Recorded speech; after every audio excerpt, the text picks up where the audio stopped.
Allô? Aujourd'hui, quelle belle journée pour faire des vecteurs. Donc, les fameux vecteurs, comment est-ce que ça fonctionne? So, un vecteur, ben, premièrement, il faut que tu saches c'est quoi un scalaire. OK?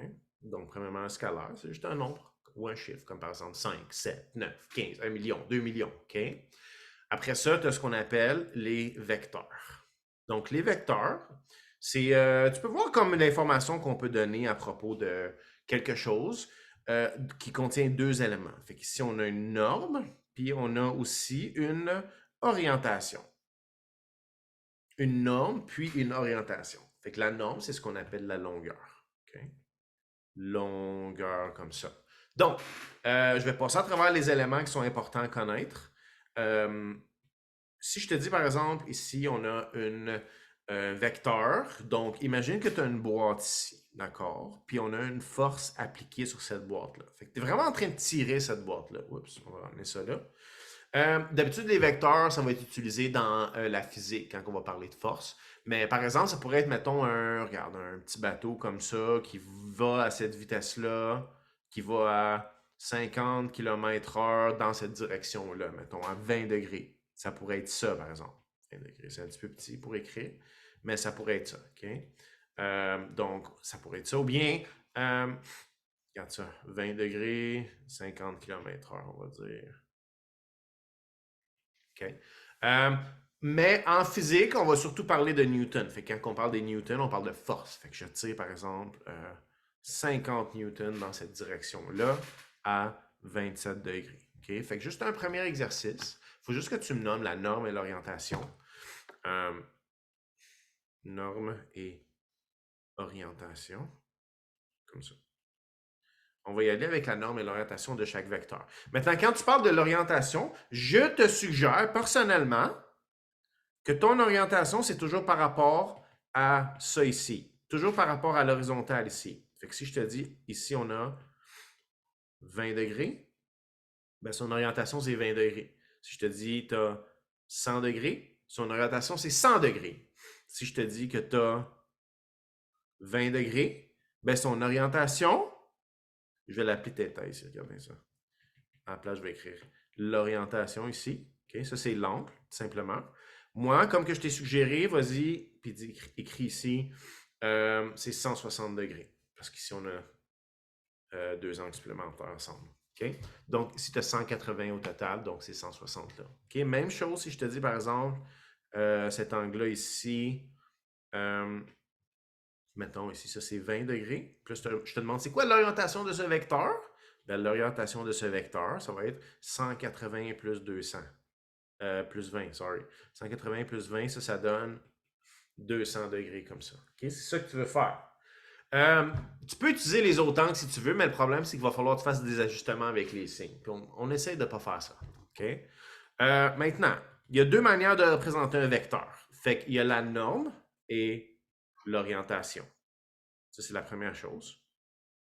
Donc, si, par exemple, ce vecteur-là va dans cette direction-là, regarde ça juste pour te compliquer les choses un petit peu, juste pour te challenger un peu. Fait que dans cette direction-là, donc ici, on a, mettons, 30 degrés, puis ça, c'est 500 newtons.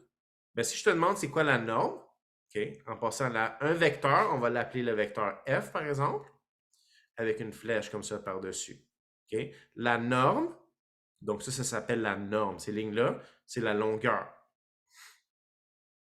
Norme, comme ça. Okay? C'est vraiment la longueur du vecteur. Fait que la norme du vecteur est de 500 newtons.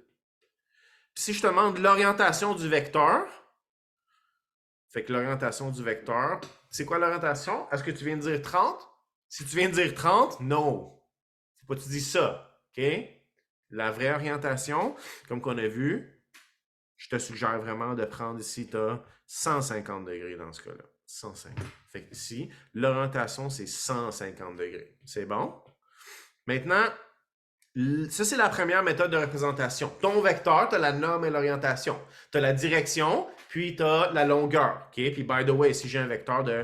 Oups, aïe, il vient de me faire mal. Donc, si j'ai un vecteur de 50 newtons, comme ça, ben, une flèche deux fois plus longue, ça va être 100 newtons. Quand tu le fais graphiquement, au début, tu vas le faire comme dans des graphiques, etc. Mais, comme En tout cas, tu vas voir dans les problèmes, on va juste dessiner des vecteurs, peut-être un petit peu moins longs, un petit peu plus longs, mais ça se pourrait que tu aies un examen qui te demande de dessiner clairement les vecteurs. Donc, il faut que tu gardes ça en tête. Donc, ici, tu as ça. Maintenant, l'autre option, donc on a dit norme et orientation, puis l'autre, c'est, pour l'autre section, on va dire que c'est les composantes. Composantes comme ça. D'accord? Ok, bien ça. Composantes, je vais juste aller l'autre bord ici. Les composantes d'un vecteur, c'est tout simplement les composantes x puis y. Fait que si je marche dans cette direction-là, mettons ici, comme ça, dans cette direction-là, à 50 degrés, puis je fais 300 newtons. Pas si je marche, là, mais tu peux imaginer c'est 300 pas, mettons, dans cette direction-là, mais vu que c'est des newtons dans ce problème-là, ça veut dire que c'est une force. Fait que ici, en ce moment, c'est donné en norme et orientation. Maintenant, moi, ce qui m'intéresse, c'est les composantes ici. Fait que ça, c'est Fx, OK? Ça, c'est Fy comme ça, d'accord? Fx, Fy, d'accord? Donc, c'est ça l'idée. Ça ici, tu pourrais dire F comme ça égale ça. Fais attention, il n'y a pas de flèche par-dessus Fx et Fy parce que ce n'est pas des vecteurs. C'est des composantes du vecteur. Fait que tu sais qu'ils vont dans une direction-là, dans la direction des x puis dans la direction des y.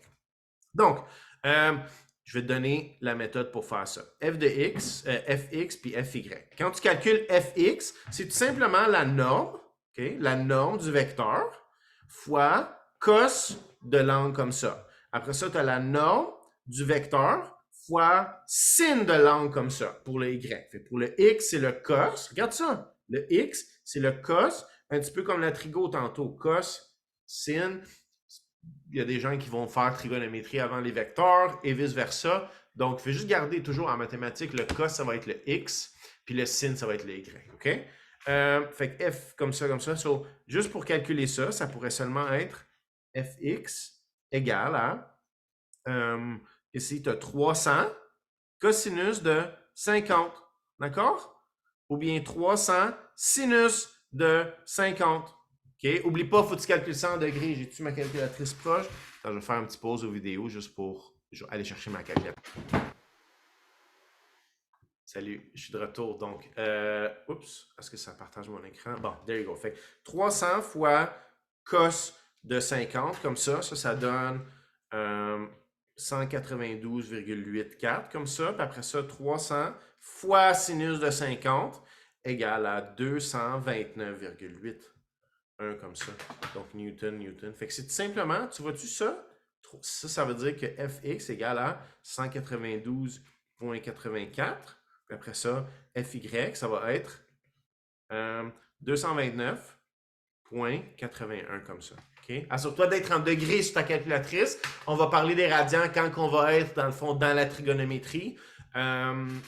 Donc, OK, c'est ça. Fait que ça, c'est la manière de le faire. Donc, ici, on a parlé de la norme et l'orientation. Norme et orientation. Puis la deuxième chose qu'on a parlé, c'est les composantes. Faut que tu sois capable... Faut que tu sois capable de naviguer d'un à l'autre. Vraiment, c'est vraiment, vraiment important que tu sois capable de faire ça. Donc, juste pour terminer ici, comment je fais pour passer des normes et la norme et l'orientation aux composantes? Ben, de là jusqu'à là, tu trouves que Fx, c'est F, comme ça. Il y a des gens qui vont juste écrire F comme ça. F cos de l'angle, comme ça. OK, moi, je vais quand même le mettre, là, vu que c'est comme ça. Puis, Fy, comme ça. F, sin de l'angle, n'oublie pas. Sin, c'est pour Y, cos, c'est pour les X, comme ça. Ensuite, on a de ce sens-là. Puis de l'autre sens, okay, je vais juste te montrer quelque chose. Est-ce que tu remarques comment tu as le X puis tu as le Y? Ah, tu ne trouves pas que ça a l'air de Pythagore, ça? Donc, pour trouver la force ici, la norme, fait que la norme ici, la norme, c'est égal à la racine de Fx à la 2 plus Fy à la 2 comme ça. Parfait. Puis pour l'orientation, c'est tan moins 1 de Fy sur Fx. Je veux juste que tu fasses attention, par exemple, à la manière que tu interprètes ce que je viens d'écrire là. Des fois, il y a des ajustements à faire. Okay? Quand tu travailles avec ça, OK? Celle-là ici, des fois, il y a des ajustements à faire, tout dépendant dans quel cadran, vers quel cadran que ton vecteur y va.